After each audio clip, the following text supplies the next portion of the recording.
जब हमारे राज्य की तरफ हम देखते हैं तो हमारी नारी सशक्तिकरण के लेकर लाडली बहना पे उनने कहा था कि ये चुनाव बाद बंद कर देंगे। आज तक वो योजना चलती आई।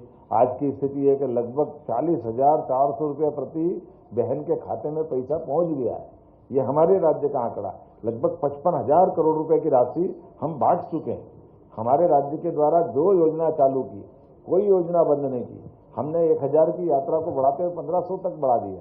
तो इसलिए हमने अपने किसानों के साथ, बहनों के साथ जो कमिटमेंट किए उसको निभा दिया।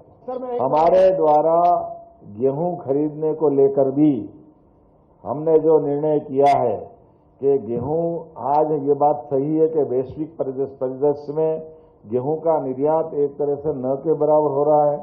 फिर भी हमने कहा हम किसानों के साथ हैं, इसलिए किसानों का हमने गेहूं खरीदना प्रारंभ किया।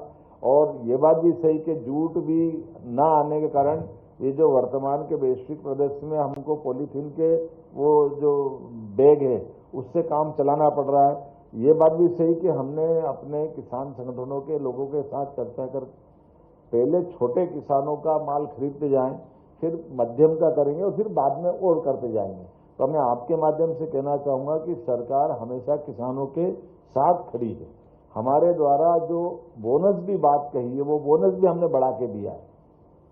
एमएसपी तो 2585 की थी, लेकिन जैसे हमारा ट्रैक रिकॉर्ड बीते समय का भी है, जब 2250 का रेट था तब भी 150 रुपये कुंटल का बोनस हमने तब दिया था जब 2400 रुपये खरीदा था। लास्ट ईयर हमने 175 रुपये का बोनस दे करके 2600 खरीदा था, क्योंकि हमने घोषणा पत्र में 2700 कहा है और अभी 3 साल है। इसलिए हमने जो कहा है हम उसको करके दिखा रहे हैं। इसलिए किसानों के साथ पूरी ताकत के साथ सरकार, यद्यपि ये बात भी सही कि लास्ट ईयर का गेहूं भी कई जगह हमारे गोडाउन में भरा हुआ है, हमको चुनौती भी है, लेकिन उसके बावजूद भी हम परचेसिंग चालू रख रहे हैं।